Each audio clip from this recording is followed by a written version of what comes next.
Hello guys, welcome to another video. So in today's video, like you already know, our delicacy is miyar kuka or miyan kuka, whichever way you choose to call it.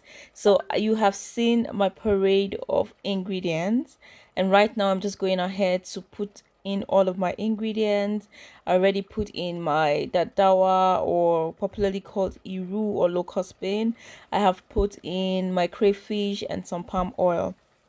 For me and kuka, I don't like to use a lot of palm oil. It's just the way I like it. And I'll go ahead and put my scotch bonnet or Atarodo. I don't know what you call it from whichever part of the world you're from, but it's scotch bonnet or habanero peppers. So that's what I put in. So at this point, my soup is a bit thick. It depends on what you want. You can go ahead to put in some more water, which I did in mine. I just put in a bit of water until I got the desired consistency that I like. For miyan kuka, I don't like miyan kuka to be really thick. It varies with people. Some people would prefer miyan kuka that is really thick, but for me, miyan kuka has to be light, and that's how I like to enjoy it. So I put in some more water. I put in my salt and seasoning that you didn't see in the video, but I promise you I did put that. So right now I'm just gonna let this simmer for a bit before I go ahead to put in my kuka. Don't mind me, I'm just trying to taste to see if all of my ingredients taste just okay.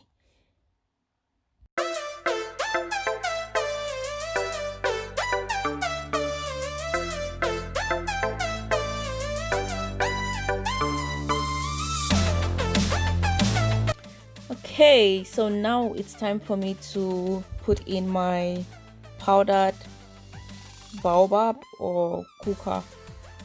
That's how it's normally called in the north. Like I said, I like it to be very light and not too thick, so I'm just going to put a little bit of kuka in, and that's what I did. And it dissolves really not fast. If you got very nice kuka, it dissolves like very fast. There's usually a very special spatula used in making the kuka soup, which I didn't have presently. If I find a picture, I'm going to insert it here. It's just a basic wooden spatula, and it just has at the end two tips facing opposite directions, so just to help the powder to kind of dissolve properly. And yeah, it beats it, so to say, to dissolve properly into your mixture. So yeah, if I find a picture, I'm going to insert it here. So I didn't put my fish earlier because I didn't want it to kind of like scatter or get really soggy in the soup. So I put it at the last, as the last thing, so that it doesn't break basically. So I'm just going to let this sit for a while, simmer for like 5 minutes or 5 to 10 minutes, and my soup is ready. So it's as easy as ABC. Okay, so let me know what you guys think about the miyan kuka. If this is your first experience seeing this soup, feel free to leave me a comment. If you're from Nigeria, I believe you have been hearing TUWO Da MIYAR KUKA from the north a whole lot, but maybe you have not seen it or you don't know exactly what it looks like. So miyan kuka is basically a dish from the northern part of Nigeria. It's quite a staple and people eat it a lot there. We eat it with tuwo shinkafa, that is tuwo made from rice, or tuwo dawa, tuwo made from sorghum, or tuwo what do you call, or tuwo masara. So basically that is our miyan kuka dish. I hope you guys enjoyed it. So I'm just going to go ahead and make this swallow. I'm going to insert a video where I talked about my Afro food hacks here in Germany, and that you see where I extensively spoke about the mashed potato and the semolina or grease and the potato starch I use in making this. So after letting my water heat up, to boiling point, I put in the mashed potato. It's basically potato flour. If you want to turn down the heat like completely at this point, Otherwise you have it boiling out so fast and then you might get yourself burnt. So once you put it to the right consistency, you want to mix this thoroughly.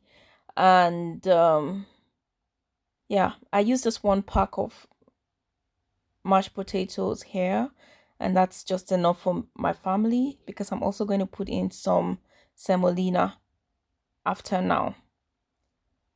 So depending on how thick you want your swallow to be, you're going to keep adding water till you get the desired consistency you want.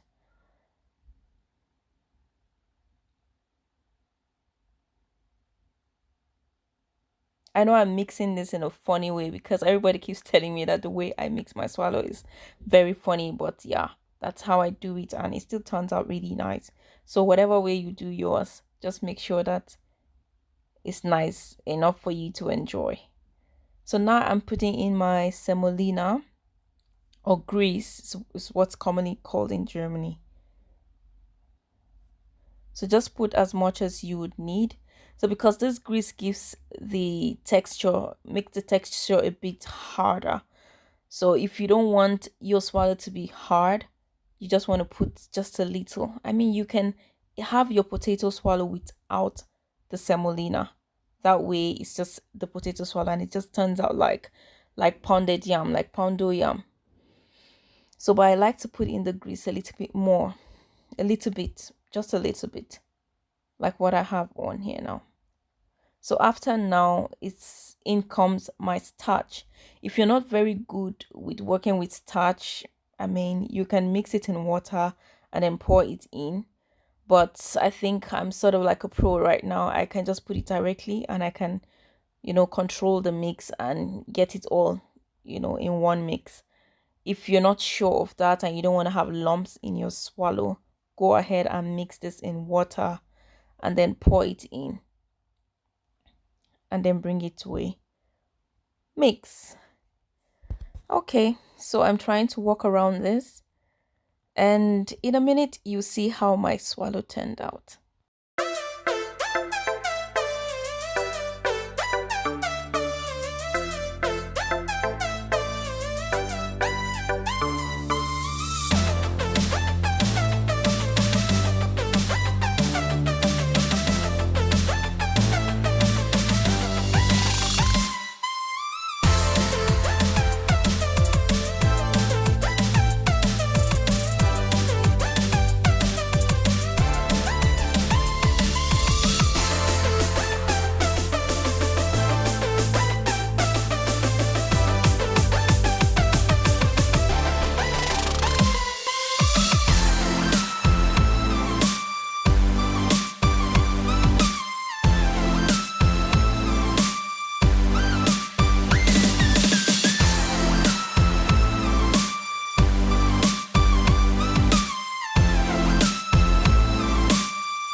Okay, our tuwo is ready. So this is tuwong what now? Tuwong dankali. Because potato is dankali in hausa, so yeah. I'm just using a cling film to tie my tuwo in just to keep it warm until it's time for it to be eaten. So basically, when you wrap it, it also gives it a good mold and it makes it enjoyable basically. I don't know why we put it in bags. I don't know really, but this is what I do also. So you just want to mold this nicely, also for presentation. I think just aesthetics and all of that. Otherwise you can just put it in your bowl directly and enjoy your meal. So this is what I do, basically get it ready and get my soup ready and my meal is ready for the day. So thank you guys for watching. If you have enjoyed this meal, go ahead and leave me a comment, and if you're going to try this out, also let me know, and if you do, let me know how it turned out. Thank you for always supporting my channel. Thank you for always watching, and I'll see you in my next one. Have a good one. It's bye from me.